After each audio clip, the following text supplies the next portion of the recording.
introduced very late in the day in this election campaign, but there are legitimate questions to be asked over its future. And Hugo Rifkind in The Times worries that there is no escape from the dodgy election advert bliss as thousands of misleading campaign messages are aimed at voters online in the final hours of this campaign.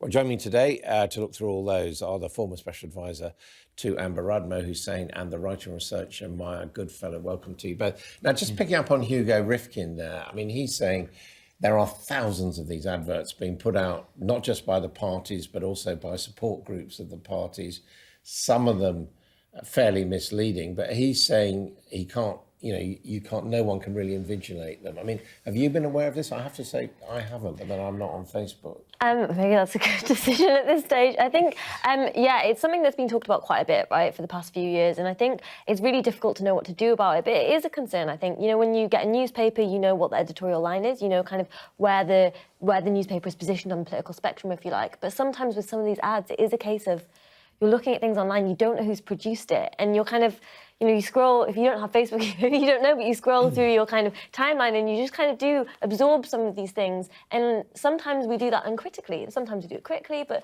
because it's kind of now second nature to just go through your Facebook timeline like this, I think it is a worry, and I think it's difficult to know what to do. Are you seeing all these ads? Yeah, definitely. Facebook, Instagram as well. And I think there is a case for more transparency and more clarity over who is funding them and who is behind them, because as you look more at the digital space and if you're targeting more younger voters, then we're going to be talking about this a lot more. So something does need to be done to try and bring some order and some more kind of openness to it. I mean, he mentions one group which is former people from Vote Leave, and apparently they're sending out different ads, support the SNP here, in order to damage prominent Remainers. Now, is that legal? Can that be anything wrong with that? Well, I mean, I think that's the Electoral Commission would have to look at that, probably Ofcom as well. But there is certainly this idea of targeting ads geographically or to certain demographics, because that message will hit home with them. And I think we will be seeing a lot more of that across the political spectrum. I mean, the Electoral Commission's already said, hasn't it, that it just can't cope.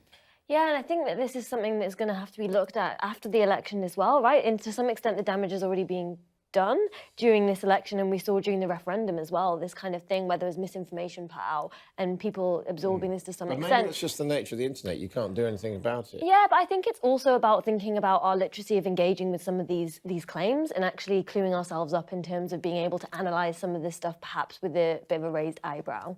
Now, we've got William Hague and Olivia Utley in the Telegraph and the Times, both saying, don't vote for the Lib Dems, you might let Corbyn in.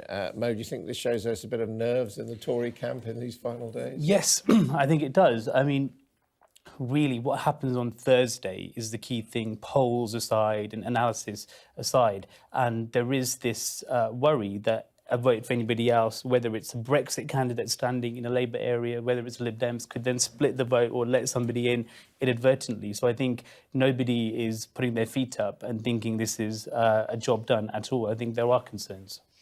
I mean, I think one of the most ridiculous things about this argument is it's kind of like the reheated version of Chaos with Ed Miliband that was run by David Cameron. And then since 2015, what we've seen is chaos economically, socially, and in terms of the referendum. So to me, this just reads as rerunning the same kind of scare lines as in previous elections. And I think for a lot of voters now, they're looking at the Conservatives and saying, you said that there was going to be stability. And what there's been is economic unrest, social unrest, and things are a mess up and down the country. So why are we going to trust you again? And that is something that people will be thinking when they go to the polls on Thursday. Well, a lot more to talk about in the next half an hour. Thank you both.